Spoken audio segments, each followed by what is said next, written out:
सोध्ने हो नि त। अब त्यो अभाव त रहने नै भयो होइन। अब अफिसमा अब फोन गर्नु पर्दा यहाँ ठक्क भेटेर फेस टु फेस गफ गरे जस्तो र फोनमा सबै कुरो बुझाउनु नसकेला सोध्न चाहिँ छोडिदिनँ है कृष्ण सर, मैले दुःख दिन चाहिँ मैले छोडिदिनँ अनि सकिएला। अब यो विगत 2-2.5 वर्षमा बस्दा मबाट या हामी लगायत यहाँ अफिसको सबै साथीहरूबाट कहिले कता चाहिँ जान अनजानमा के बोल्दा केही गर्दा के भएका अनि तिनी कुराहरूलाई आज तिता मिठा भनेर तिता भनेर ती सबै कुरा बिर्सिनु होला छ।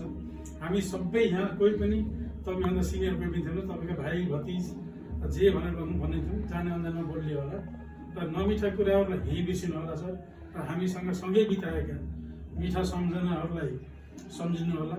र मैले एउटा के अनुरोध पनि गरेँ भने हजुरको बानी मलाई थाहा छ तर पनि तपाईँलाई लक्षित गरेर हामीले अहिलेसम्म यो के अरे पिकनिक भन्ने कार्यक्रम आयोजना गरेका थिएनौँ। यो वर्ष कस्तो पनि आज यो माहौल गर्दा दिउँसो म्यानेज गर्दा यो गर्दा ढिलो हुन्छ भनेर तपाईँको चाहिँ पुरा खालको भोज भतेरवाला विदाय चाहिँ हामीले पिकनिकको दिन भनेर सोचेका छौँ। माग्ने राख्छौँ त्यो दिन बरु भेन्नु तपाईँले जहाँ आउनुहुन्छ हजुरले रोजेको तर हजुरको गरिमामा उपस्थिति हुन पर्यो सर। तपाईँ आउन भने हामीले पिकनिकै राख्दैनौँ, त्यो पाउनु नै छैन। आउन तपाईँ जसरी पनि आइदिनु होला। त्यही भएर आज तपाईँले यो साधारण भन्न हामीले यसलाई छुट्टै हिसाबले सोचेका छौँ। जबकि मलाई लाग्छ यो 4 वर्षमा त्यो वनभोज भन्ने भएको छैन।